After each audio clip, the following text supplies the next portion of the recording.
वह जंगल राज फिर से मत आने दीजिए।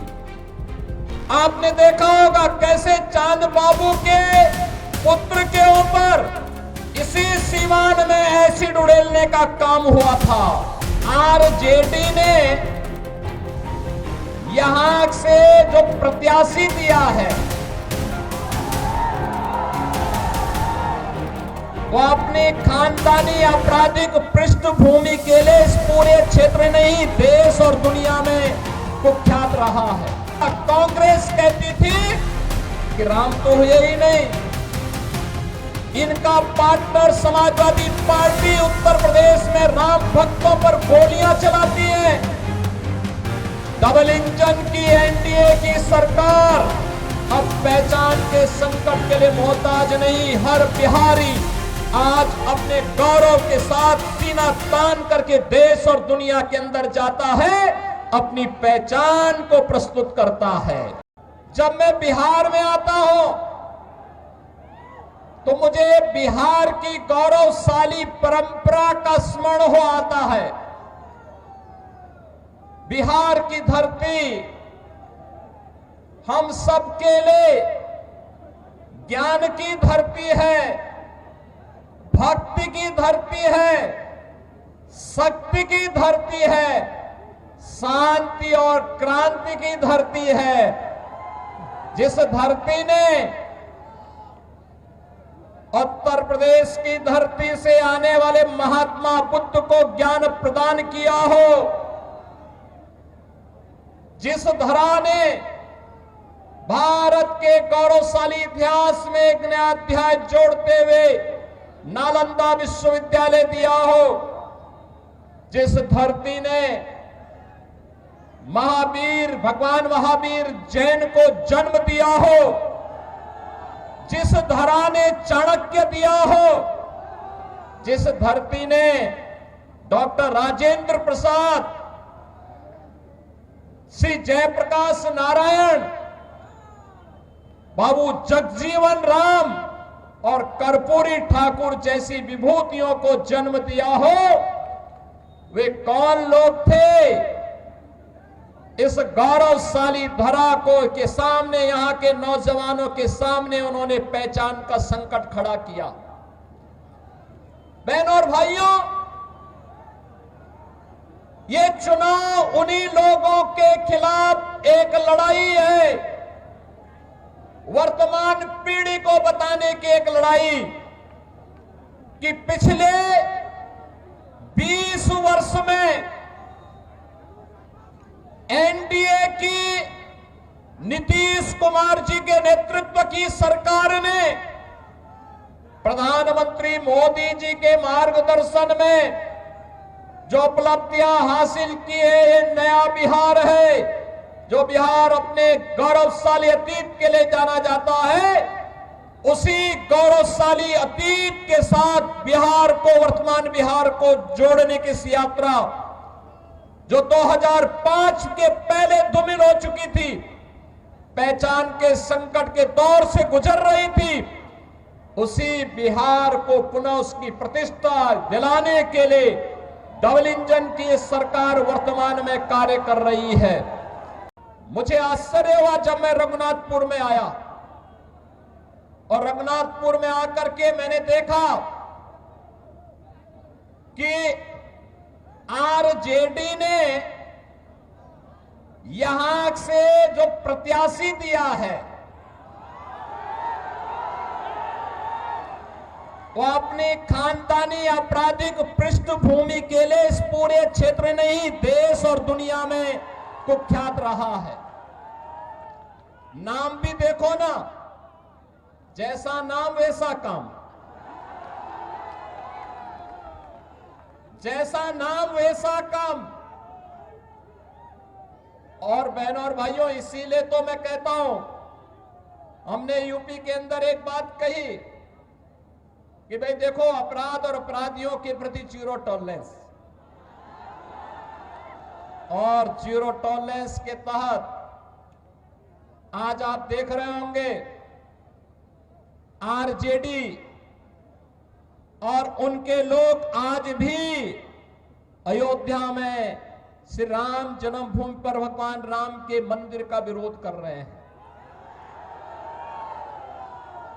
सीतामढ़ी और उसके आसपास के क्षेत्र में मां जानकी के भव्य मंदिर के निर्माण और कॉरिडोर के विकास के लिए किए जाने वाले कार्य का विरोध कर रहे हैं।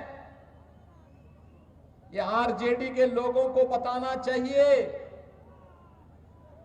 अयोध्या में श्री राम जन्मभूमि पर भव्य राम मंदिर का निर्माण होने के पहले उत्तर प्रदेश की डबल इंजन की सरकार ने प्रधानमंत्री मोदी जी के नेतृत्व में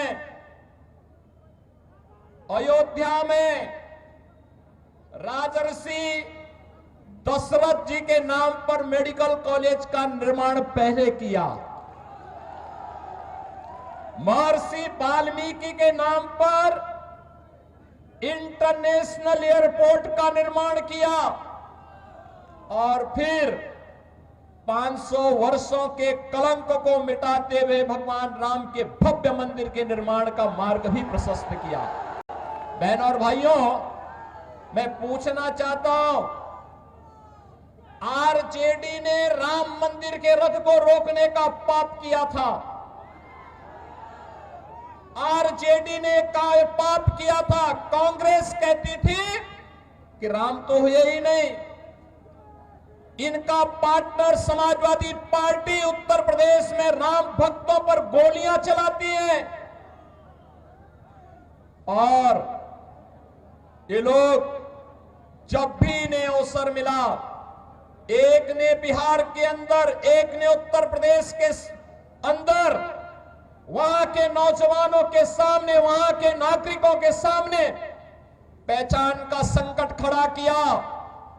लेकिन बहनों और भाइयों, डबल इंजन की एनडीए की सरकार अब पहचान के संकट के लिए मोहताज नहीं। हर बिहारी आज अपने गौरव के साथ सीना तान करके देश और दुनिया के अंदर जाता है, अपनी पहचान को प्रस्तुत करता है। अब बिहार में क्या नहीं है? अब बिहार में सब्बा, अच्छी सड़कें हैं और हम लोगों ने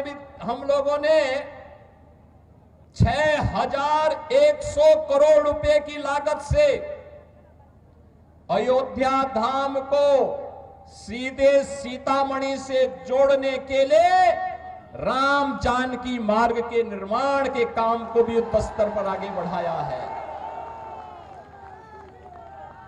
आज बिहार में एयरपोर्ट है, मेडिकल कॉलेजेज हैं, इंजीनियरिंग कॉलेजेज हैं और आज बिहार में पलायन नहीं,